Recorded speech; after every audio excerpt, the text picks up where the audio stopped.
guys, for the people, yo, long time guys. Mukuzviona kumaswiro koko ndo zvatava kuita pavizvino. Tukapedza changing yedu pakadwa footing yedu. Saka izvozvi zvamukuona tanga kunoku kwasimuka kunze kwese kuti vagozonobata kuti palevel dzekuslab woenda nekokoko zvakare ndo mafambiro ari kuita basa dukunokugwanika tana baba Farai vanhu vazhinji vari kubvunza vana sekuru Beni vari kupi. Vana sekuru Beni vari kune imwe project ndo yavari kubvunza vanozviona. Vana sekuru Beni vari kupi, vari kune imwe project ndo yavari. Ndichakuitira video yekune na sekuru Beni kwavari. Imba yakakurisa Beni right ndo yapano uchimomhorosana na baba yekera kuti kurisei more mashamareni nokukwazisa nemufaro funga muri kuona basa riri kufamba zvisingaiti tisachero kuri right. Alright, uya pasaidi apa timboona zvedu pakurova kuti situva ndisha malaini edu anobuda ese mavha achazobviswa kurova tine 3 courses uya padizvetoni 3 courses dzedu dzakabuda kubva pafoundation handiti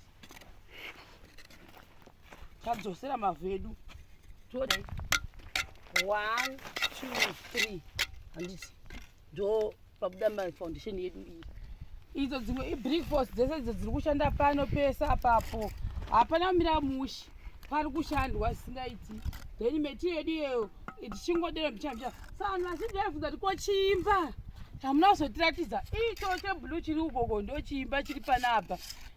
Kunomboita mhepo saka kwaita mhepo chinombodonha asikasandaizozva kuti maybe we improve in due course because saka vanhu vazhinji vaiti macamping tents aya anasoitwa makumbo awati so maybe as time goes on pamwe tichazomatsvagawo iwayo but for the meantime tamboisa matende iwayo ndo hatinawo. Saka papa pana ndambotimboona kuti vakomana vari kudini kuno zvekufamba sei ndo zvamukuona izvi. Ini ndomboenda kuona nasekuru Beni tomboona kuti ivo vari kuita sei kwavari kokokoko. Zvokuona nasekuru Beni ndezvimwe zvacho zvokuti tochifanira ta go through the council youya yoapprova kuti apa paita apa pasati paita.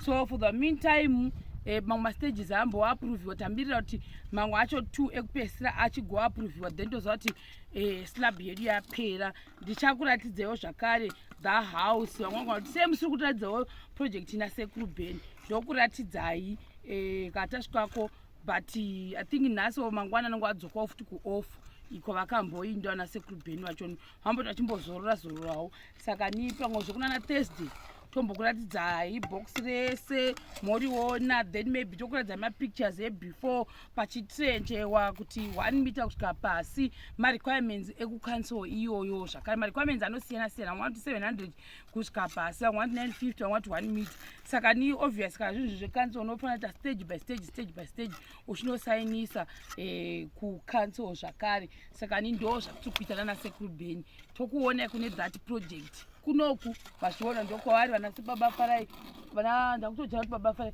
muona baba Farai patatinawo ndaiti baba Tanya nawe koni ndakunongoda kuti baba Farai hanzi muri matwins pane vanhu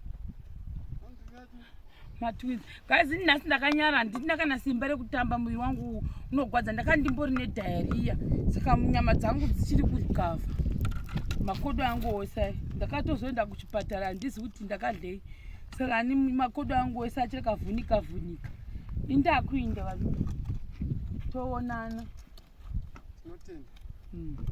saka vamwe tazotodzoka vapedza mukati meso mati bye bye.